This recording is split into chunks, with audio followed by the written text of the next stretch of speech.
베나TV 시청자 여러분 안녕하십니까. 북을 울려라 시작하겠습니다. 오늘의 초대 손님 저의 오래된 동지 정베드로 목사님 모셨습니다. 안녕하십니까. 네, 안녕하세요. 반갑습니다.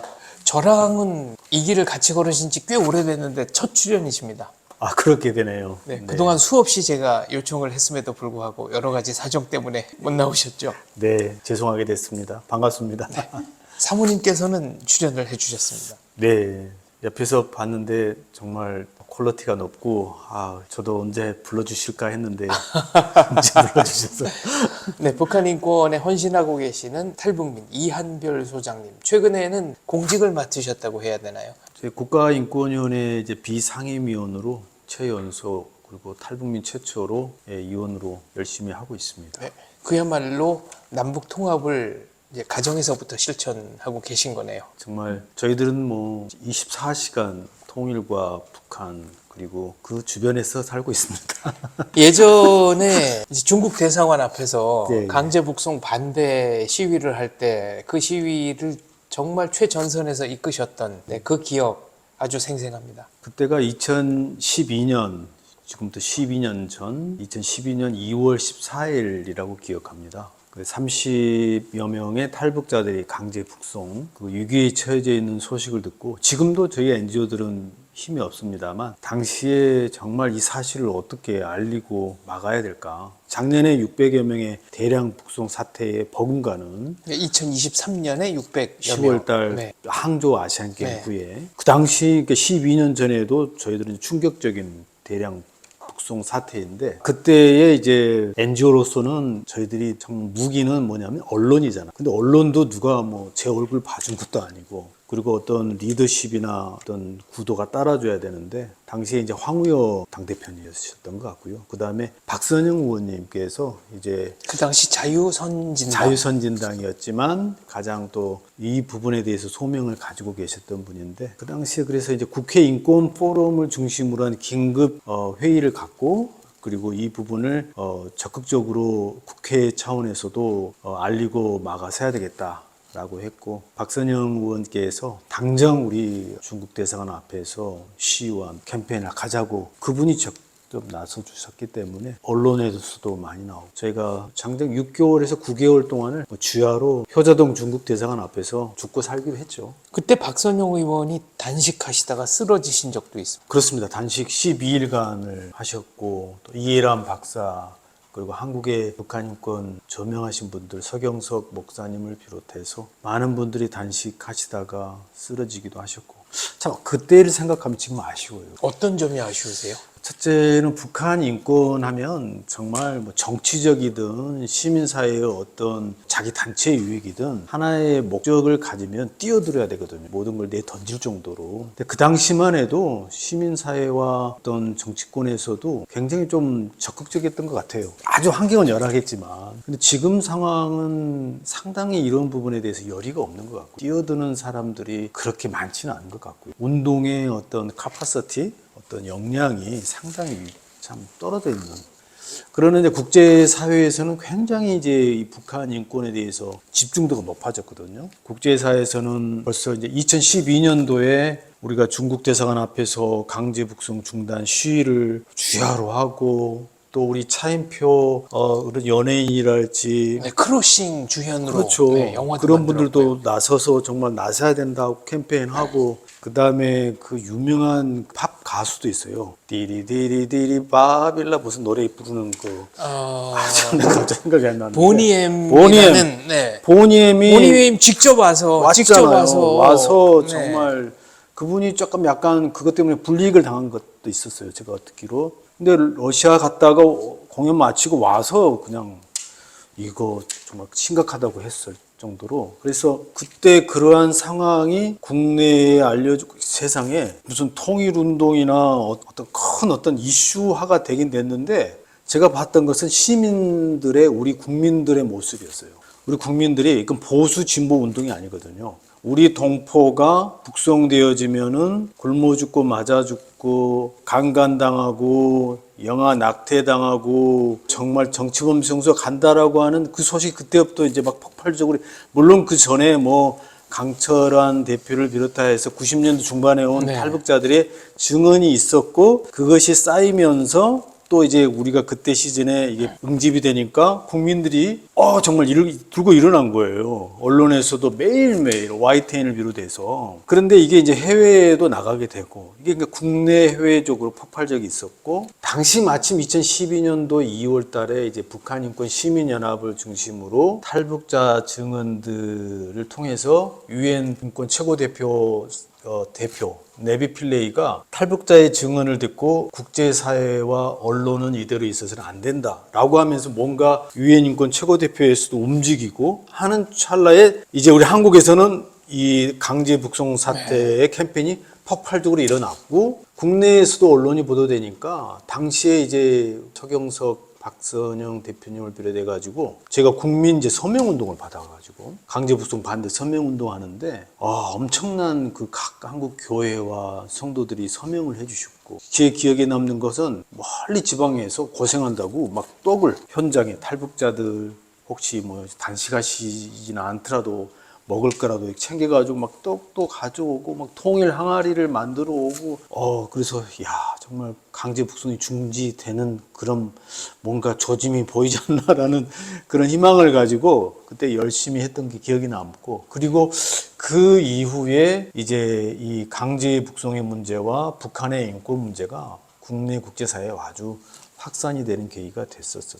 그때 꽤 오랫동안 하셨죠. 아까 말씀드린 것처럼 정말 집중적으로 한 것은 6개월 밤낮으로 했었고 그 당시에 이제 장 대표님이 이제 볼런티어 자발적으로 오셔가지고 우리가 촛불 문화제 형태로 하자. 네. 그래서 저녁마다 또 우리가 촛불 Save my brother, Save my friend, Save my family 하면서 우리가 촛불 시도 촛불 문화제를 했었죠. 그런 역할도 하고 중국 대사관 앞에 또 여러 가지 전시회도 하고 뭐 그런 활동들이 늘 기억에 생생합니다. 네. 텐트 치고 주무신 분들도 계셨죠. 그럼요. 우리 강제천 대표님을 비롯해서 그때 이제 어디 물망초 학교로 가셨던 또 한 대표님 계시는데 정말 자원봉사자들, 수문봉사자님들 너무 많으셨죠. 그분들 귀하신 분들이었습니다. 그리고 이 자리를 빌어서 그때 공간을 내주신 옥인교회 관계자분들께도 정말 깊이 감사드립니다. 예, 옥인교회. 네, 교회 앞에 그렇게 텐트 치고 저희가 농성하고 그러는 게 교회 입장으로서는 뭐라 그래야 될까요? 그 신도분들도 많이 불편하시고 그러셨을 텐데. 지금 대표님 말씀하셨는데요. 당시 이제 옥인교회는 제가 소속된 합동교단입니다. 저는 네. 뭐 교단 초월해서 그때도 뭐 합동인지 뭔지도 모르고 그냥 했는데 옥인교회가 정말 성도님들이나 당회나 목사님이 꿋꿋하게 참아주시고 화장실도 다 개방해 주시고 정말 저희들이 기억하고 있습니다. 이제 오늘에서야 베너TV에 모시게 된 것은 최근 들어서 비로소 이 말씀을 공개적으로 좀 하셔도 되겠구나 싶은 게 있어서였는데 중국에서 수감 생활 하셨잖아요. 네네. 언제부터 언제까지 갇혀 있으신 거죠? 저는 이제 중국에서 탈북민들을 이제 직접 돌본 계기가 중국 선교를 위해서 기독교적으로 말하면 중국 인민들의 영혼을 구원하고 그분들의 교회의 성장과 또 여러 가지 선교적 돌봄을 위해서 파송되어 갔고 90년대 말에 이제 중국의 연용성에서 이제 중국 언어를 배우면서 중국 선교를 시작했는데 당시 아시는 것처럼 이제 90년대 김일성 사망 후에 고난의 행군 시기 10년 시기에 탈북자들이 물밀듯이 넘어오는 시기에 정말 제가 있는 그 도시 동북 삼성에 엄청난 많은 탈북 우리 동포들을 많이 보고 충격을 받고 그리고 나서 이제 제가 사실 제 비전은 이제 중국에서 언어 연수를 통해서 랭귀지 코스 그리고 대학원 뭐 중국에서의 박사학위까지 꾸준한 유학생 그 신분으로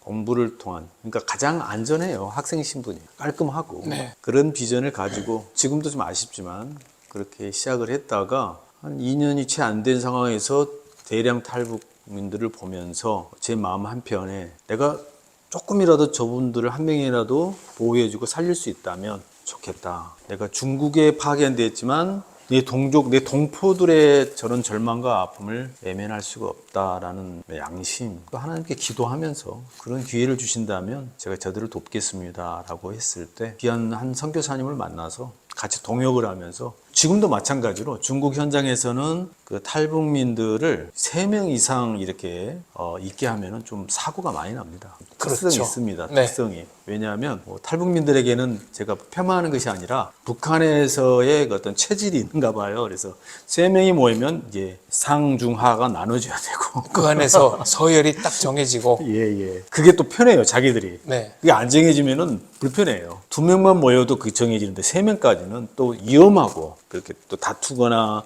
서열 다툼하거나 또 있게 되면. 그래서 제가 원칙이 이제 2명씩만 있게 하는. 남자는 남자끼리, 여자는 여자끼리, 또 가정은 가정끼리. 이렇게 해서 이제 쉘터를 이렇게 운영을 하는데 선교비는 없는데 자꾸 탈북민들은 밀려오고 그러나 원칙은 지켜야 되고 하니까 저도 이제 혹시 뭐 따이공이라는 말 아세요? 무슨 말입니까? 따이공? 모릅니다. 인천에서 중국어입니까? 중국 왔다 갔다 배 타고 다니면서 장사하는 거. 그러니까 저 보따리 장사 하시던 보따리 분들. 장사를 따이공이라고 그러죠. 저도 따이공도 돈이 없을 때는 해보고. 이건 처음 하는 이야기예요. 뭐 파셨어요, 그럼? 비밀입니다. 따이공 하면서 엄청난 일을 했습니다. 네. 제가. 비밀입니다. 예. 그렇게 해서 이제 자금을 모아 어떻게든지 그 한 명의 한 가정의 쉘터라도 보호해 주기 위해서. 왜냐면 탈북민들이 딱 벌써 보호해 주려면요 문을 잠궈 놔야 돼요. 이게 인권 침해일 수 있는데 그러지 않으면 이분들이 얼굴이 옷 모양새나 바로 표가 나죠. 바로 북한 말로 알립니다. 네. 알려져요. 자기들부터가 그걸 인정하니까 자기들 나가면 죽습니다. 말이 통하는 것도 아니고. 밥 먹었냐 니치팔로 막 이렇게 말도 하고 니 어디 가냐 하면 니치나 그러면 워치 뭐 슈창 뭐 시장 간다 이렇게 네. 말이라도 해야 중국에서 이웃 주민들이 이제 조선족이나 보다 뭐 이렇게 이해를 하는데 말도 안 되고 옷 모양새도 저러고 키는 또 얼마나 작습니까? 그렇죠. 그러니까 중국이 지금은 그 이웃 감시 체제가 더 심해졌죠. 근데 그 당시도 마찬가지예요. 탈북민들을 밖으로 안전하게 내보낼 수가 없어요. 야, 너희들을 위해서 내가 문 잠가놓고 간다. 그리고 내가 올 때는 문을 수신호. 몇 번 한다. 서로 사인을 주고받고 해서 이제 유학생활 학교 끝나고 나면 반찬 사가지고 가서 이런 활동을 꾸준히 하고 또 이제 좀 인정받고 안정받는 그 쉘터나 가정은 좀 약간의 자율권을 주죠. 왜냐하면 자기들이 살기 위해 스스로 중국말 배우거든. 네. 중국말로 이제 TV를 댄스타이라 그러는데 중국 댄스타일 보는 거죠. 그럼 자기들 스스로가 어학 연습하는 거예요. 학교 다니 나보다 더 언어를 잘하는 거예요. 결국은 생존을 위해서 배우니까요. 생존을 위해서 하다 보면 언어가 익히는 거예요. 네. 딱 그것만 하고 이제 그래서 이게 약간의 그런 그 언어와 그리고 약간의 세상에 굶어 죽다가 살아나온 사람을 일주일 동안 집안에다가 가둬놓고 먹이고 재워주고 안전하게 편하게 해주니까요. 얼굴빛이 하얘지면서 좋아집니다. 그리고 극적으로 변합니까? 애들의 눈이 생기가 도는 거예요. 막 이제 처음에 불안했던 마음이 풀리면서 이제 자기들이 하고 싶은 말을 다 쏟아내는 거예요. 네. 그 이야기 들으려면 또 3일, 일주일이 가는 거예요. 그러면 같이 이야기 들으면서 같은 가족 같은 관계가 되어지고. 이제 제가 이제 북한 선교와 북한 탈북민 관련된 일을 하게 된 거고. 그래서 공부를 포기하시고 탈북민 구출 작업을 그렇게 하시다가 그래서 이제 결국은 이제 결정적인 것은 우리 이제 쉘터 안에 우리는 이제 쉘터 전체를 모아서 이제 무슨 마을이라 그럽니다. 우리 마을에 세상에 여성을 구출해서 보호해주면 이 여성이 또 어떻게든지 해가지고 자기 잃어버린 남편을 또 찾아오고 남편을 구해놓으면 또 어떻게든지 해가지고 자기 부인을 어떻게든 찾아오고 정말 그 사막에서 진짜 나무가 솟아나는 기적을 만들어내는 것 같아요. 우리 북한 동포들은. 그래가지고 부부는 부부끼리 또 셀터를 하게 되니까 이제 가족 그 사실혼 관계도 되면서 결혼 생활하다 보니까 임신을 하게 되는 거죠. 두 가정이 이제 임신을 했는데 점점 출산은 되고 병원은 갈 수 없고 병원은 갈 수 없죠. 왜? 가면은 뭐 해야 됩니까? 환자 등록을 해야 되는데 등록하고 이게 보증인 세우고 네. 언어도 통하지 않는데 뭐 여러 가지 중국말로 마판이야. 네. 복잡해요. 근데 가장 중요한 것은 의심이 되면은 신고하면은 어떻게 됩니까? 북송이죠. 강제 북송입니다. 북송되는 거예요. 그 당시에는요. 제가 탈북자 정말 만난 건 제가 1997년도에 선발대로 가서 만난 거고 본격적으로 했을 때는 98년도에 이제 많이 만났는데 98년도에 만난 탈북자의 증언이 지금도 잊히지 않는 거예요. 당시 북송됐을 때 제 책 밖에 책에도 나왔습니다만 사람들 코하고 코를 낀 거예요. 코하고 코를 철사줄로 깨고 예, 손바닥 이렇게 손바닥에 가지고, 이렇게 하고 네. 그걸 목격한 사람이 중국 조선족도 있고 탈북자들도 있어요. 그런 상황에서 예. 북송이 된 탈북의 여성들은 뭐라고 하냐면 이 중국의 이 더러운 이 중국놈 떼놈들 씨를 배워왔다는 거고요. 발로 차고 강제낙 그때도 네. 있었다는 거야. 강제낙태. 저는 이 배너 TV로 이제 촬영은 못했는데 실제로 이렇게 손을 꿰서 네. 탈북민들을 북송하는데 관여했던 분이었나 지금 정확히 기억 안 납니다. 근데 그분이 했던 말은 제가 지금 정확하게 기억하고 있는데 왜 그렇게까지 참혹하게 했냐고 그러니까 실제로 손바닥에 철사를 꿰면 아주 살짝만 당겨도 너무너무 아파가지고 예. 그냥 끌어당기는 사람 쪽으로 전부 다 이렇게 짐승떼처럼 끌려갈 수밖에 없다. 그게요, 북한 그 보위부나 이쪽에 사람들이 그것만 연구해요. 고문하는 기술만 연구한다고. 그게 다 아무나 그냥 나온 이야기 아니에요. 지금은 국제사회가 하도 문제를 제기하니까 적어도 뭐 코를 꿰거나 손바닥을 철사줄로 이렇게 관통해서 데려가는 일은 없어졌습니다. 당시에 조선족들이 엄청난 항의를 했습니다. 북한에. 지금 우리가 조선족, 저는 중국 동포라고 부릅니다만은 우리 중국 동포들이 한반도 통일 과정에 굉장히 중요한 역할을 할 분들입니다. 네, 여태까지 해 오셨습니다. 예. 그리고 탈북자들이 많이 왔을 때 그분들 역할이 잊을 수가 없고요. 일종의 저수지라고 해야 될까요? 그럼요. 네. 쉘터. 중국 정부도 그래서 조선족이 크는 걸 원치 않고 저기 영길이나 경북 삼성에 조선말도 못 쓰게 하고 중학교, 고등학교도 이제 조선말 수업 하지 못하게 하고 있어요. 아무튼 지금 정책이 심한데 이른바 소수민족, 민족 교육이 네. 사라졌군요. 특히 조선족들. 그 당시에 우리 중국 동포들, 조선족들이 이렇게 코 끼고 팔다리 철삭줄을 하고 왔을 때 이제 돈문에 있는 조선족들이나 우리 중국 동포들이 엄청나게 항의했어요. 북한에 막 소리 지르고 막 그 강가에서 이러지 마라 그러면서 막 당신은 좀 뭔가 목소리를 높일 수가 있었었고요. 아무튼 그래서 그때는 좀 없어졌는데 근데 이제 참 상상해 보세요. 보이는 사람들을 끌고 가는 그들이 보이지 않는데 끌고 가서 어떻게 하겠습니까? 그렇습니다. 아까 말씀드린 것처럼 임산부들. 그래서 이제 내일 모레 출산할 우리 두 가정의 이 출산 산모들 생명뿐만 아니라 아이들이 얼마나 성경 말씀에 한 생명이 천하보다 귀하다고 하는데 저는 그 정도 상황이 올 줄은 모르고 열심히 쉘터 사역을 했죠. 그런데 또 때마침 이제 2003년 사스가 돌 때 그때는 중국 그 스테이션 역전에서 다른 지방의 스테이션으로 갈 때 출발지에서의 자기의 연계인 연락처, 도착지에서의 자기 연계인 연락처 다 써야지 표를 끊을 수가 있었어요. 이런 상황에 도시와 도시 간 여행이 실질적으로 불가능했어요. 불가능하죠. 신분증이 없고. 그런데 이제 저희가 우리 임산부들의 병원에 데려갈 수도 없고 신변의 안전상 방법은 중국에 있는 우리 대한민국 대사관이나 영사관에 정식적으로 한국으로 데려가도록 요청을 하자. 전화를 했죠. 지금도 이 말하면 참 끌어버리는데요. 제가 봤을 때 정말 중국 대사관 정신 차려야 돼요. 그 당시에 봐줄 수 없다고 그러더라고. 대놓고 그랬습니까? 봐줄 수 없다. 우리 그런 일을 할 수 없다고. 아니 탈북 국군포로 한 분이 나 군번도 구고 여기까지 왔다고 그랬는데 탈북해서 여기까지 왔다고 그랬는데 중국 어디 영사관이었더라? 그래서요. 아니 이러고 대답했던 거 아닙니까? 제가 언젠가 이제 기회가 되면은요, 제가 한국의 감사원에 제 존경하는 우리 북한 인권정보센터 초대 이사장이신 김상원 대표님하고 항상 저 일을 좀 같이 하면서 운동도 하고 했는데 한국 외교부와 그 외교 공간에서의 자국민 보호 실태, 특히 탈북민 보호 실태에 대한 이런 부분을 조사를 하도록 감사원에다가 감사 요청까지 하고 해서 기각도 됐는데 저는 탈북민 보호의 적극적인 제1 책임자는 우리나라 외교부고 현지 대사관들의 역할이 크다고 보고요. 그 당시로 돌아가서 대사관이 안 받아준다는 거잖아요. 그게 갈 데 없잖아요. 아니 그 말을 대놓고 했다고요? 예. 그래 아니 그때가 노무현 대통령 때죠. 그 당시가 노무현이죠. 네. 예, 노무현 대통령 때죠. 그러니까 외교부 공무원들은 여야를 떠나서 똑같아요.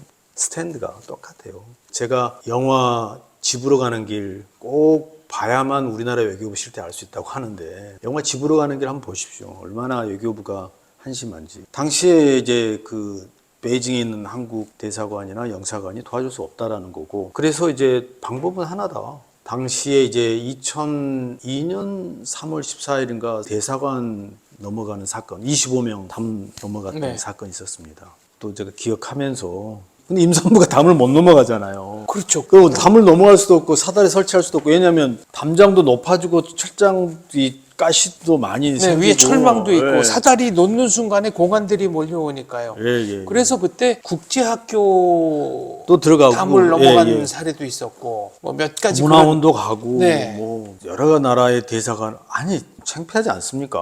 우리 대한민국 헌법에 탈북민 다 우리 국민인데 국민이고, 또 중요한 것은 국제 난민에 관한 협약이나 국제법상 정말로 이들을 보호를 하도록 적극적인 마인드를 가져야 되는 거예요. 근데 제가 잊어먹을까봐 지금 이 말씀부터 해야 되겠는데, 우리 외교부가 지금부터라도 해야 될 일은 뭐냐면, 중국에 있는 탈북자 문제에 대해서 우리나라 정부의 아이덴티피케이션, 정부와 정부 간에 맞짱 뜨려고 하지 말고 국제법에 따라서 꾸준하게 요청을 해야 되는 거예요. 그리고 중요한 것은 중국 정부가 북중 관계 때문에 탈북자 문제를 북송을 해도 고문도 없고, 이들은 경제적인 이유로 탈북했고 정치적 이유가 아니다, 그래서 난민이 아니다, 이렇게 계속적으로 초지일관 이야기하는데, 아니 북송되면 강제 구금에 비인간적 고문을 당하는 게 뭐 너무 뻔한 사실인데. 그럼 44,000명은 왜 넘어왔겠습니까? 네. 한국에. 뭐냐면 외교부, 우리나라 정부는 국제 난민에 관한 협약이나 이런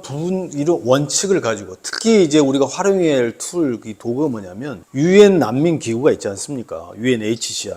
우리나라 정부가 UNHCR에 기부하는 돈이 얼마인 줄 아십니까? 중국보다 더 많을 거예요. 제가 체크해 봤는데 더 많아요. 정말 우리나라 국민이 보낸 그러한 세계 원조, UNHCR 원조금, 당당하게 우리 국민 보호 차원에서 외교부가 나서야 되는데, 중국이든 라오스든 베트남이든 외교부는 탈북자들을 국제 난민에 관한 협약, 그리고 현장에 있는 유엔 난민 기구의 역할을 통해서 유엔 난민 기구가 그 역할을 하도록 외교부가 적극적으로 푸시도 하고 협력하고, 중국 정부가 거기에 협력하도록 이런 플랫폼 역할을 하도록 해줘야 되는데, 그런 노력을 안 한다는 거죠. 이게 굉장히 심각한 어떤 매뉴얼에 있어서 빠져 있거나 알아도 하지 않고 있는 그런 직무유기에 해당된다. 물론 외교부 직원 전체가 그런 것은 아니겠지만 일부 극소수 외교관들의, 또 외무부 직원들의 탈북민들을 대하는 태도는 확실히 문제가 있다, 이렇게 정리를 하겠습니다. 그래서 이제 탈북 여성 두 가정을 우선적으로 이제 안전한 우리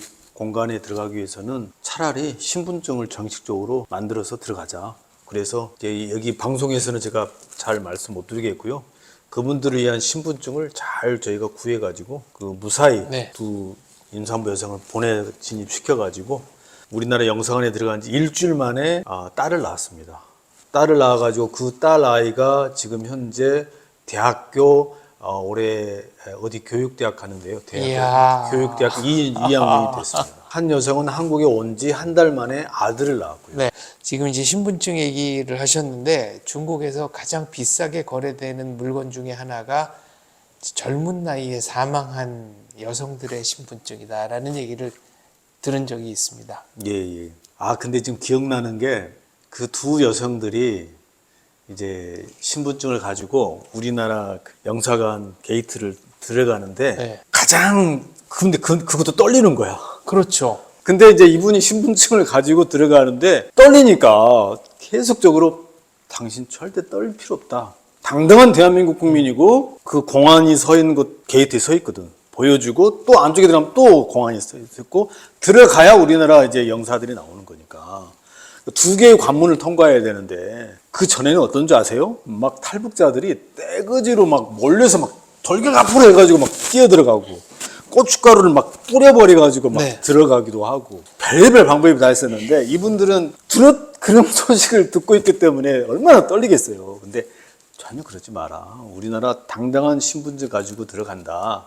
그래서 떨리더라고. 근데 내가 기도하고 안심시켜주고 허가하고 하는데, 이제 옷 사입히고 머리 그럼요. 헤어스타일 다 이제 한국 바꾸고, 스타일로 전부 바꾸고, 한국 미장원 가서 바꾸고. 근데 한국 스타일로 바꾸도 또 별로 표가 안 난 분이 있어. 네. 근데 아무튼 자신인 건 이 패스포트니까 이분이 자신감을 얻고 들어가는데, 그 임산부가 배 가득 차가지고 뚱뚱해가지고 들어가는데 당당하게 막 여권을 가지고 막 당당하게 막 들어가는 거. 내가 얼마나 뿌듯한지. 그리고 얼마나, 제가 그래서 대한민국 국민이라는 거 얼마나 감사해야 되고, 우리나라 여권이 얼마나 중요한가.